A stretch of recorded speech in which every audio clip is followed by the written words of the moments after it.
Meus amigos, hoje é segunda-feira, dia 29 de outubro de 2018.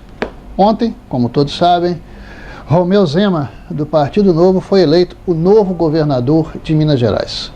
E eu estou aqui com o plano dele, o plano de governo, que se chama Liberdade Ainda que Tardia. O objetivo deste vídeo é comentar aspectos tributários desse programa.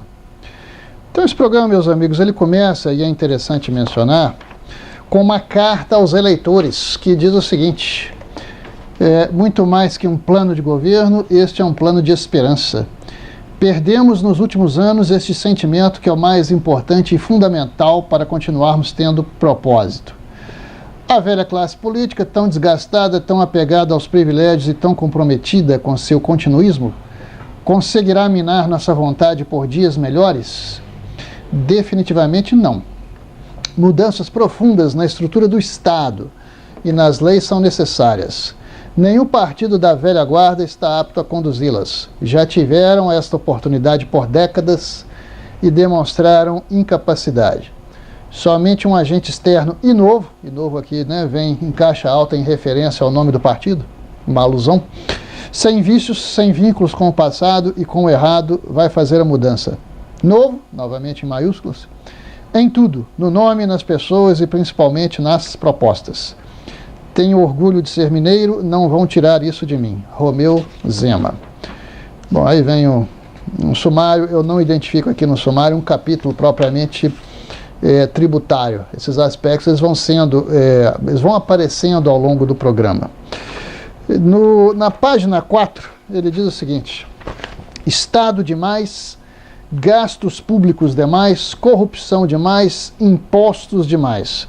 Acreditamos que a mudança pode acontecer quando devolvemos o poder de decisão ao indivíduo, de forma que ele mesmo possa fazer as suas escolhas. Acreditamos que a garantia da liberdade é a única e verdadeira função do Estado, e por isso ele deve ser dono de si. Então o Zema começa fazendo a crítica aquilo que nós tratamos muito aqui em nossas aulas, que é o tamanho do Estado. Realmente o Brasil tem um Estado inchado nas três esferas da federação: a União, o Estado e municípios. Isso conduz a um excesso de gasto, né? Principalmente quando ele coloca aqui um elemento que é um verdadeiro ralo para nós, que é a corrupção. O Brasil perde anualmente 200 bilhões de dólares para a corrupção, né? 200 bilhões. Se tivéssemos um combate efetivamente, realmente eficaz contra a corrupção, isso já seria assim, um grande passo para zerar o nosso déficit primário. Então a corrupção é realmente um ponto importantíssimo. O combate à sonegação é um ponto essencial, né? Nesse aspecto, até o fisco brasileiro, nas três dimensões, ele é bastante avançado. Ele é bastante desenvolvido, vamos dizer assim, né? E o Estado de Minas Gerais não é diferente, né, nesse aspecto. Então, quando ele diz que nós temos impostos demais, isso vem bem ao encontro das aulas que nós temos dado aqui acerca da curva de Laffer, né? A curva de Laffer é aquela curva idealizada pelo professor Arthur Laffer, professor da Universidade de Chicago, que responde a duas perguntas: quanto o Estado pode arrecadar em termos de tributos e a partir de que momento um aumento de carga tributária vai produzir uma queda de arrecadação. Então, eu recebi uma aula aqui a respeito disso, inclusive aqui no canal, então não vou aqui ficar repetindo, mas sintetizando, vou lembrar que é um grande estudo, um estudo assim, muito prestigiado, feito por um casal de economistas da Universidade de Stanford, Christina Romer e David Romer, né? O casal, a Christina Romer, aliás, já foi chefe da equipe econômica do presidente Barack Obama, é uma economista de esquerda, por isso que a fonte é inesperada. Então, a partir desse estudo, Macroeconomic Effects of Fiscal Changes, né?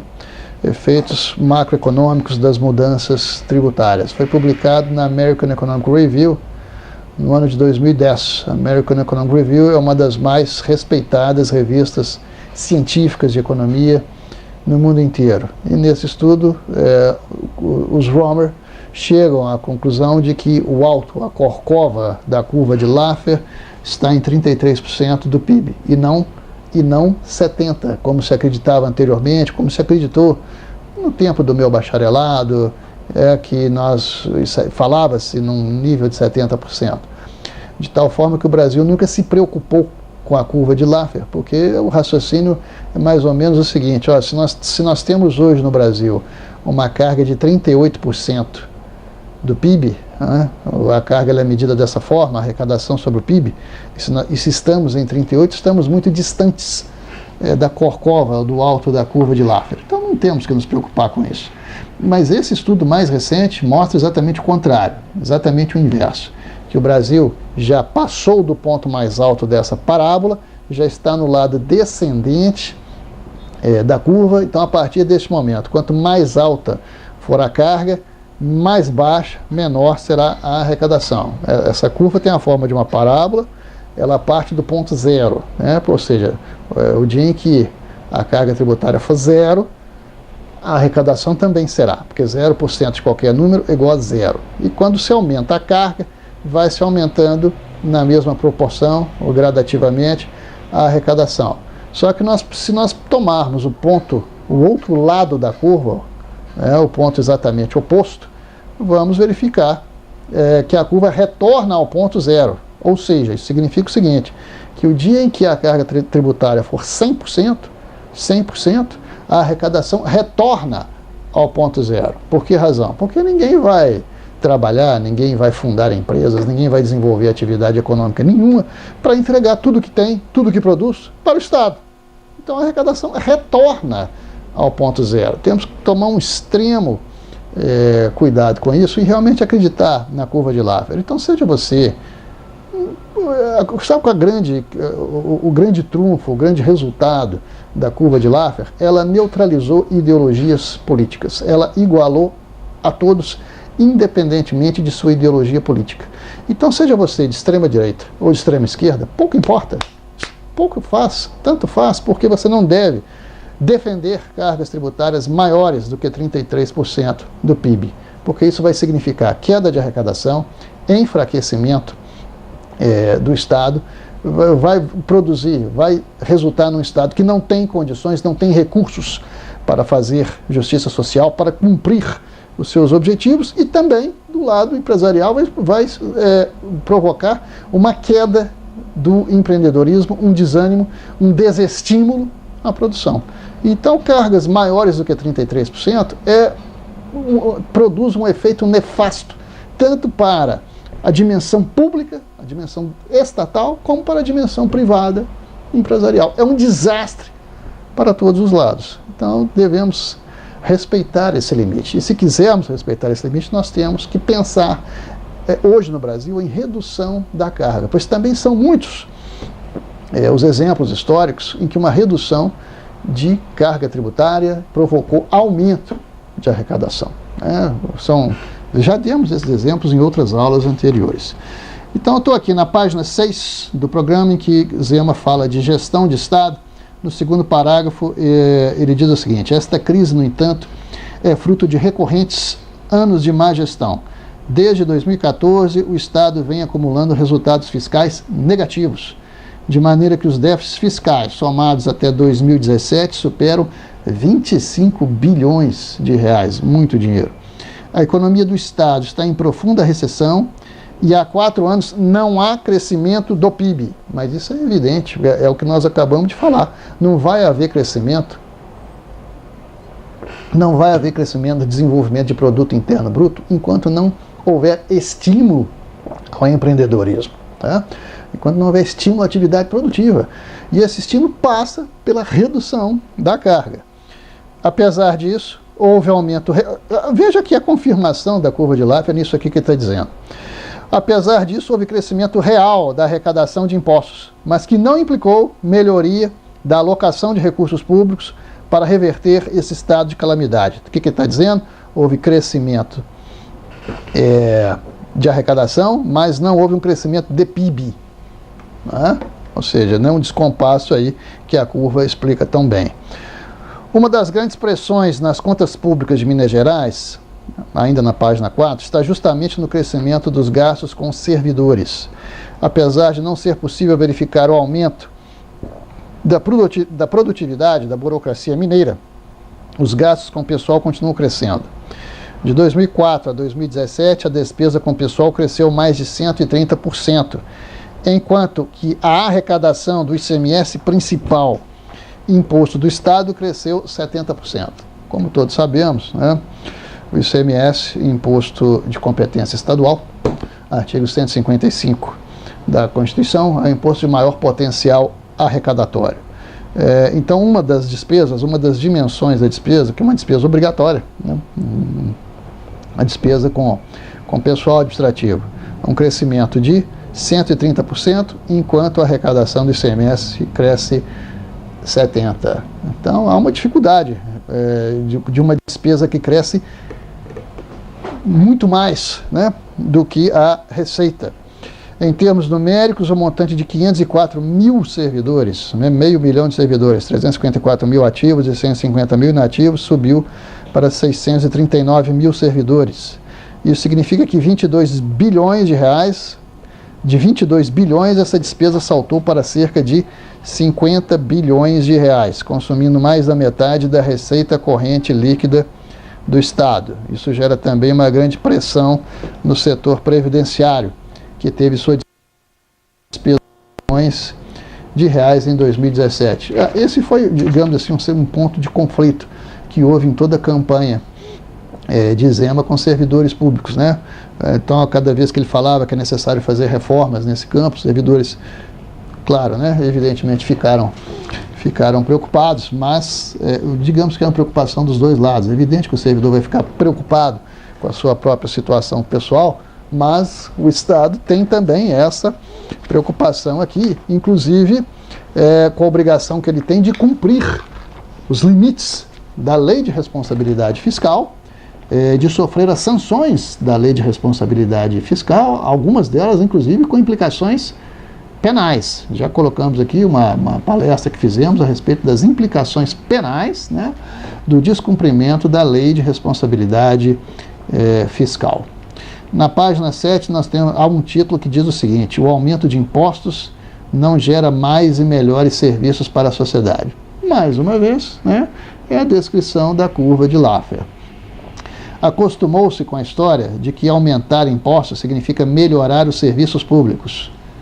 Não é verdade. O Brasil possui uma das maiores cargas tributárias do mundo, mas não se percebeu melhora na qualidade de vida dos indivíduos. Pelo contrário, o recurso tomado do trabalhador foi utilizado o privilégio dos líderes do governo e patrocinar gastos irresponsáveis. Diferentemente do dono de uma mercearia que precisa trabalhar dia e noite satisfazendo a necessidade de seus clientes. Para manter seu negócio, o Estado, como mau gestor, cobre seus erros orçamentários com o dinheiro da população. Essa afirmação: o Brasil possui uma das maiores cargas tributárias do mundo. Vamos colocar isso em números mais precisos, né? O Brasil tem hoje a 12ª carga tributária do mundo. Ok? 38% do PIB. Então, 12ª. Ao lado de países como Noruega, Finlândia, Dinamarca, Alemanha, Reino Unido. Então, vem aí 11 países, no 12º está o Brasil. Então, muitas vezes a gente escuta governos dizendo o seguinte: o Brasil não tem a carga tributária mais elevada do mundo. Realmente não tem. Há outros países com carga tributária mais pesada do que a nossa, isso é verdade, né? Mas perceba o seguinte: quando se fala em carga, é preciso explicar para o cidadão, pelo menos dois aspectos têm que ser explicados ao cidadão. Quando se fala, o Brasil tem uma carga tributária de 38% do PIB, isso é muito pouco. É muito pouco falar que o Brasil, que determinado país tem uma carga tributária de X% do PIB. É pouco. Não sabemos. O percentual por si só, ele não é suficiente para nos dizer se a carga tributária é alta ou baixa. O percentual por si só, percentual em relação ao PIB, não nos dá essa informação. Para saber se uma carga tributária é alta ou baixa, vários outros aspectos têm que ser analisados.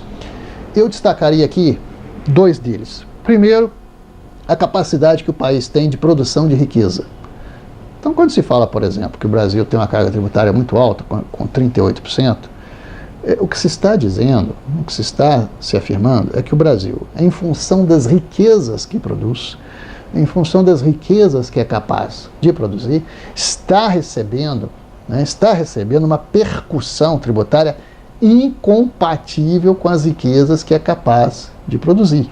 Ou seja, também a sociedade, assim como o indivíduo, a sociedade tem a sua própria capacidade contributiva. Tá? Então, um país que seja um produtor de uma grande riqueza, que tem um grande PIB, a Suécia, a Dinamarca, por exemplo, o índice de 40%, de 38%, de 40%, ou de 42% ou de 50% não é elevado. 50% significa, digamos 50%, uma Suíça ou Suécia com 50% do PIB, isso é muito? Numa sociedade suíça ou sueca, não, porque ele é um grande, aquele país, sendo um grande produtor de riqueza, significa que o Estado absorve metade de uma grande riqueza e deixa com a sociedade metade de uma grande riqueza. Né? Vou dar um exemplo bem tosco, mas didático. Você ficaria feliz de ganhar metade do prêmio de uma Mega Sena? Evidente que sim. Você não está esperando, você vai ficar com metade de uma grande riqueza. Né? É algo semelhante que acontece na carga tributária de países com um grande PIB, com uma grande produção de riqueza. A sociedade produz muito, o Estado absorve muito, mas ainda deixa muito com a sociedade. Que seja um pequeno produtor de riqueza, como o Brasil não é um grande produtor de riqueza, e que não se produz satisfatoriamente. Então, uma carga de 38 para um país que não tem um grande PIB, uma grande capacidade produtiva, é muito. Significa, você imaginar, um país pobre, o Estado absorve metade daqueles recursos. Quer dizer, os recursos já eram poucos, e o Estado absorve metade, significa que vai deixar com a sociedade metade daquilo que já era pouco. Então a carga ela é muito pesada nesse aspecto, quando não se produz satisfatoriamente. Então um aspecto é esse, né? O tamanho do PIB, a capacidade do país de produzir riqueza. E o outro, que deve ser sempre confrontado com a carga tributária, é o desempenho administrativo. Qual é a capacidade que tem o Estado de devolver à sociedade serviços públicos de qualidade, educação pública, saúde pública, segurança pública, etc. Porque se o cidadão paga uma carga de 38 e tem que contratar todos esses serviços de forma privada, contratar uma educação privada porque a educação pública não é satisfatória, contratar um plano de saúde privado porque a saúde pública não é satisfatória, contratar uma segurança privada porque a segurança pública não é satisfatória. Né? Então, se com 38% e não há serviços públicos satisfatórios, o cidadão ou o empresário tem que gastar de novo, né? Mais uma vez, com o serviço que o Estado deveria prestar, então nós estaremos diante de uma carga tributária pesadíssima. E aqui vamos comparar. Então, quando se diz que o Brasil é a 12ª carga, ele está ao lado de países como Finlândia, Suécia, Dinamarca, Reino Unido, Alemanha, etc, etc. Só gente chique, só gente VIP está ao lado do Brasil em matéria de carga. Quais seriam os vizinhos do Brasil em matéria de desempenho administrativo? Seriam estes mesmos? Não, não são. Quais são aqueles que se equiparam ao Brasil em termos de desempenho, de retorno de serviços públicos satisfatórios? Países emergentes, de emergentes para baixo.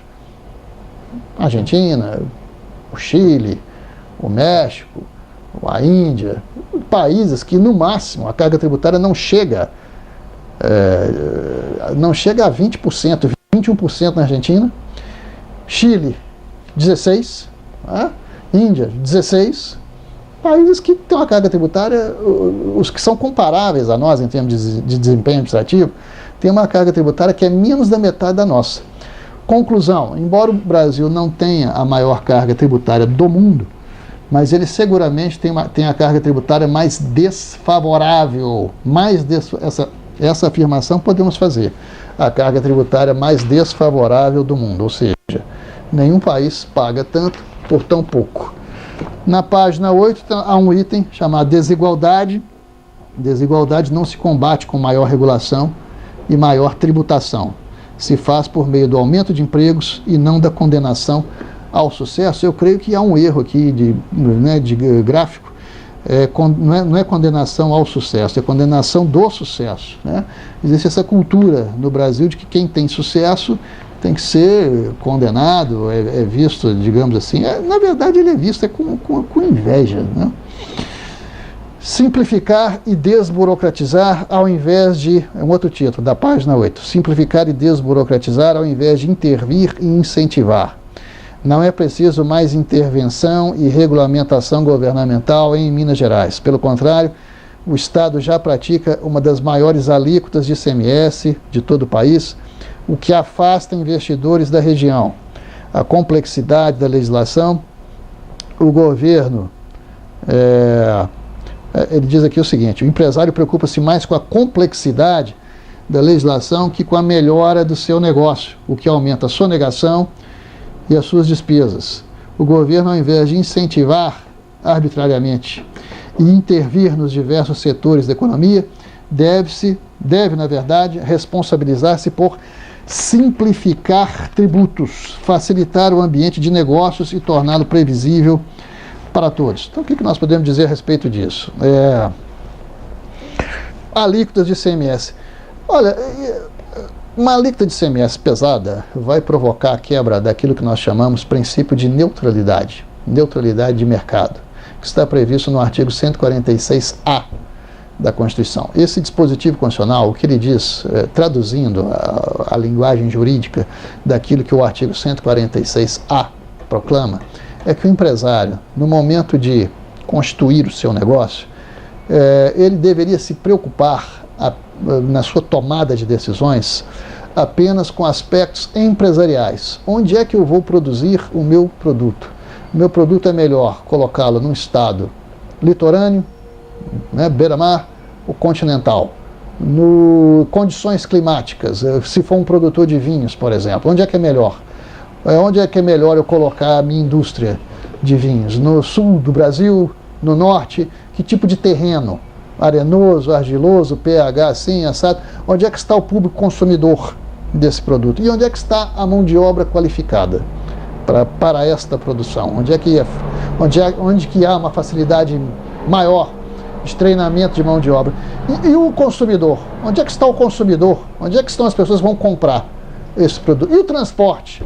Como é que eu vou fazer esse produto chegar a essas pessoas, a esses clientes? Ou seja, ele deveria se preocupar apenas com aspectos logísticos e empresariais do seu negócio. Ele não deveria se preocupar com a carga tributária se ela fosse neutra.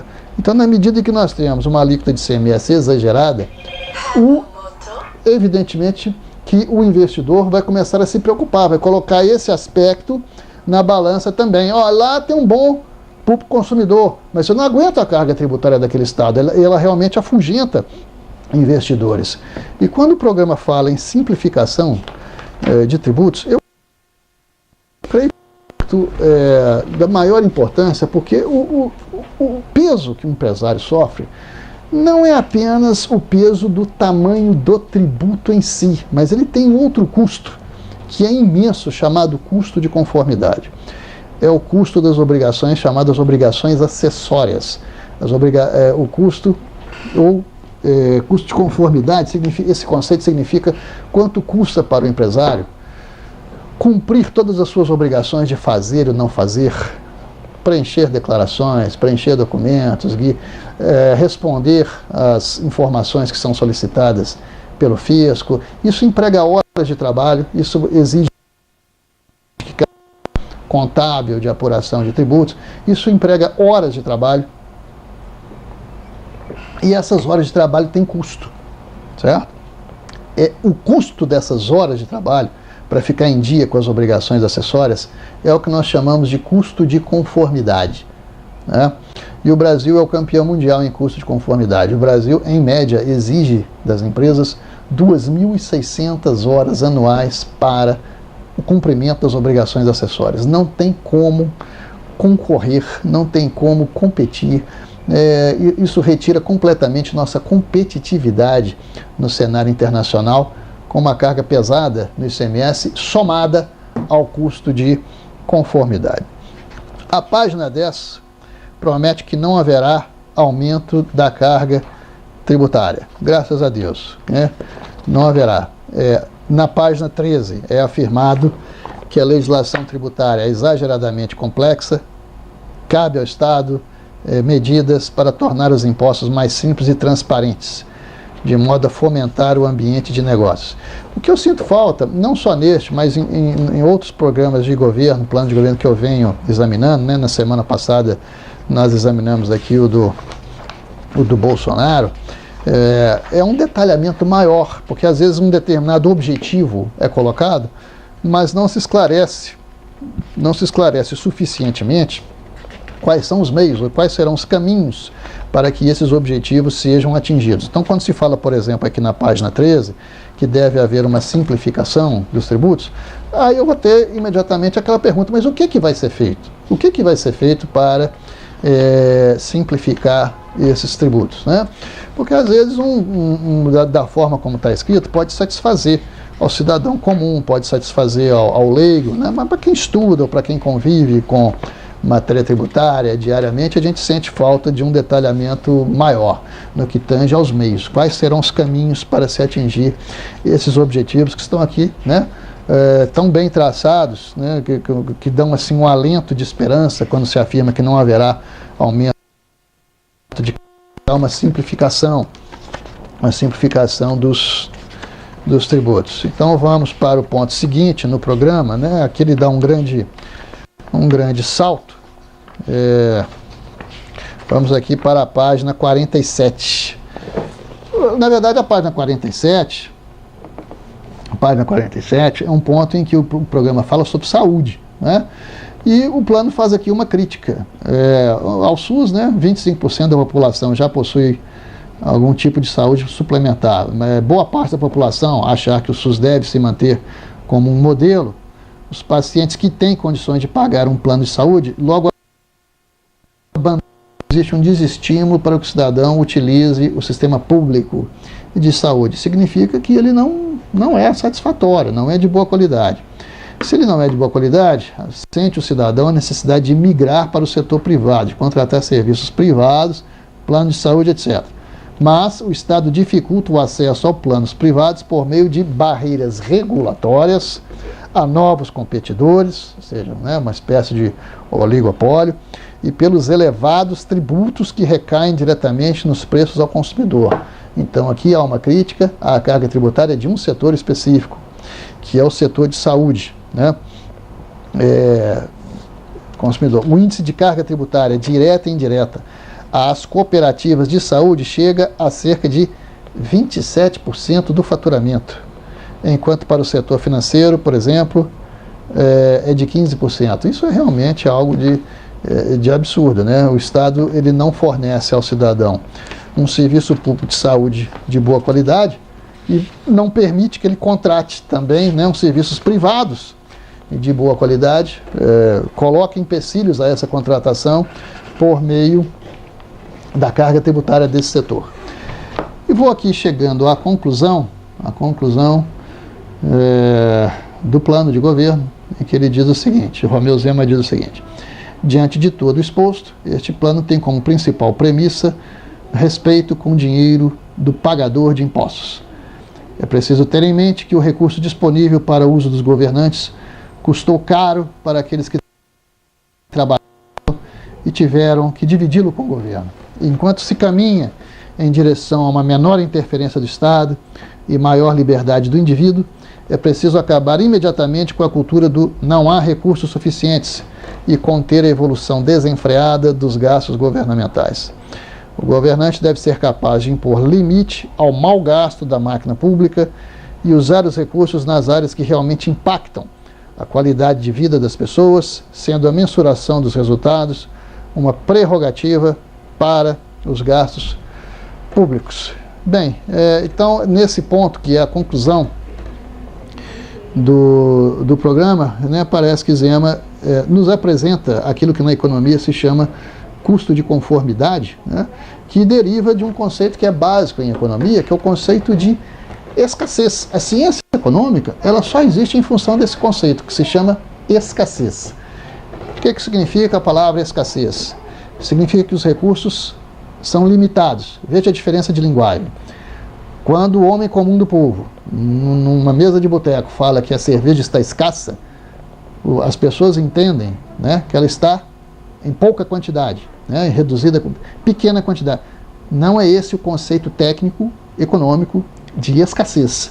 Escassez em economia significa que os recursos são limitados, não necessariamente poucos, podem ser muitos, mas são recursos limitados. Uma pessoa que tem R$1 milhão no bolso, ela tem recursos escassos.